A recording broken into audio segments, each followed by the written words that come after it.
Yesterday, President Zelensky gave an interview where he said the Russian narrative has taken hold in the United States, even among some U.S. politicians. And the example he gave is that there are still people today arguing that Ukraine is responsible for this war. Fast forward to today, less than 24 hours later, and from the Oval Office, President Trump, in answering a question from a reporter, says just that Ukraine shouldn't have started this war in the first place. Let's give that a listen, and we'll take it from there. But that's a war that should have never been allowed to start. And Biden could have stopped it, and Zelensky could have stopped it, and Putin should have never started it. Everybody's to blame. Have you spoken to President Zelensky, sir, about his offer to purchase more Patriot missile batteries? Oh, I don't know. He's always looking to purchase missiles. You know, he's against. Listen, when you start a war, you got to know that you can win the war, right? You don't start a war against somebody that's 20 times your size and then hope that people give you some missiles. Now, this talking point, narrative, whatever you want to call it, really started after the blow up in the White House about a month and a half ago between President Trump, Vice President Vance, and President Zelensky. After that meeting, we started to see this spread of the idea that Zelensky is a dictator, not Putin, that Ukraine is the one, that is the impediment to any sort of peace deal, not Russia. And that all the way back to the idea that Ukraine is actually the one that started this war in the first place. Not a good place to be. Hate to see that kind of information starting to spread, but it did. Luckily, it kind of died down a little bit. It seems like we're heading back in that direction, unfortunately. And earlier today, President Trump, he's kind of been talking about Ukraine a lot in the last 24 hours, posted a truth saying, quote, "The war between Russia and Ukraine is Biden's war, not mine. I just got here, and for 4 years during my term had no problem in preventing it from happening. President Putin and everyone else respected your president. I had nothing to do with this war, but am working diligently to get the death and destruction to stop. If the 2020 presidential election was not rigged, and it was in so many ways, that horrible war never would have happened. President Zelensky and crooked Joe Biden did an absolutely horrible job in allowing this travesty to begin. There were so many ways of preventing it from ever starting, but that is the past. Now we have to get it to stop, and fast. So sad."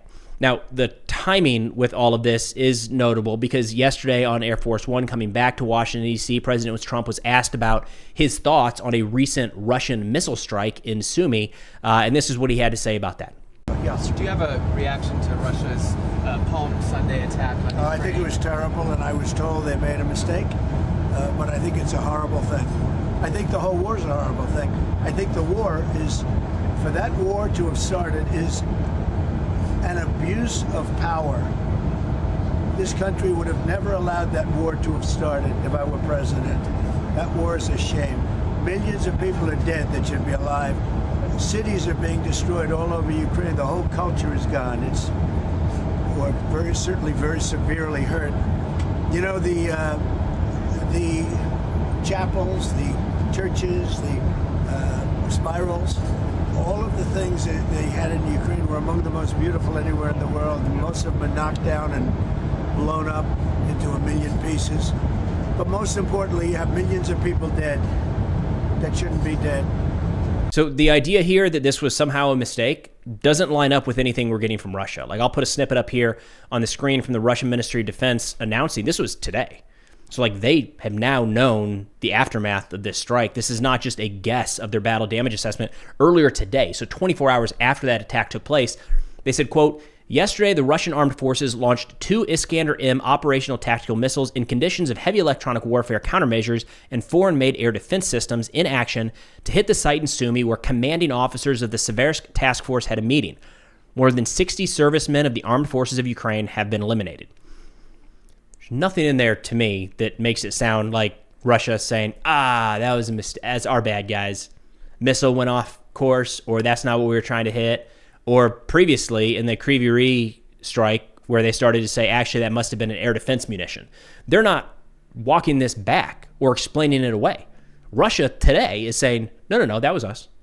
Successful strike. That's what we were trying to do. Now, notably, Russia is saying that everybody that they killed were service members, Ukrainian service members, but that's a little bit different than kind of the footage that we're seeing come out of Ukraine and conflicts with Ukrainian statements here.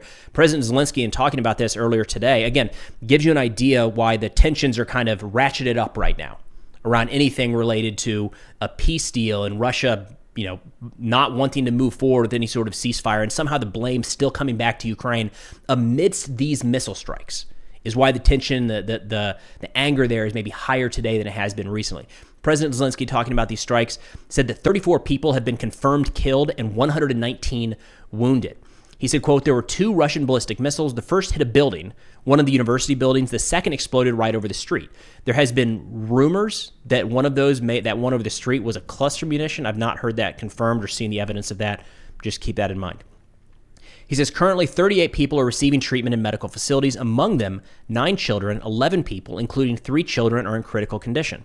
Every effort is being made to provide them with maximum assistance. Yesterday's strike alone claimed 34 lives and left 119 people injured. Tragically, 2 children were killed and another 15 were wounded. The strike hit right in the heart of the city on Palm Sunday.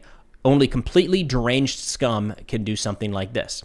So again, I want to stress, Russia is saying, yes, we did that. They're claiming a different level of casualties than Ukraine.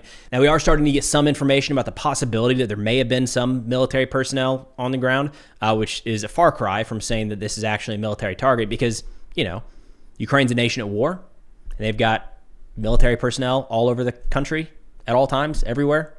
Shouldn't be a surprise to anybody. Like any pictures or videos from anywhere in Ukraine, you're going to see people either in or associated with the Ministry of Defense. Just kind of the nature of the country at this point. But we did get information that Colonel Yuri Yula, this is coming from Ukrainian channels, the deputy brigade commander of Ukraine's 26th Artillery Brigade, died in Sumy following a missile strike yesterday. And we saw this, it's getting propelled across Russian channels saying, see, look, military target. We told you, this was what we were going after.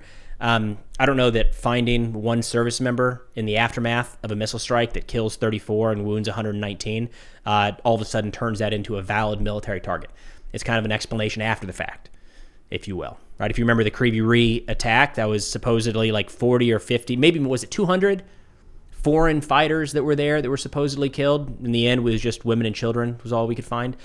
So nonetheless, that's the story circulating on Russian media today. Wrapping up here with this President Zelensky's 60 Minutes interview. I wish I could play more of it. It got dinged with copyright as soon as I tried to pull up the clips of the actual conversation. But there were a couple key points there. First off, the idea that the United States is falling more and more for Russian narratives. He was asked, does the United States have your back? And he had this long pause where he said, I hate to pause like that, but things are changing. And he said, we hope so. We want the United States to be a strong ally of Ukraine. We want to be partnered strongly with the United States. But, there's been a lot of back and forth, which, that was before some of the comments made today. And then the last big one here that I thought was interesting was Zelensky switched over to English at one point in the interview and talked a message directly to President Trump. And the core of it was, come here. Come to Ukraine, meet with whoever you want to meet with, walk the ground, see the sights, see the scars of these Russian missile strikes before you make any decision about some sort of ceasefire where this war goes. And I thought that was really well done. I'll link that entire interview in the description below if you want to check it out in its entirety. But nonetheless, it does kind of look like we're starting to see an escalation in rhetoric between the United States and Ukraine that did die down for a while there. But that's all I've got for now. Thanks for watching. And I'll see y'all next time.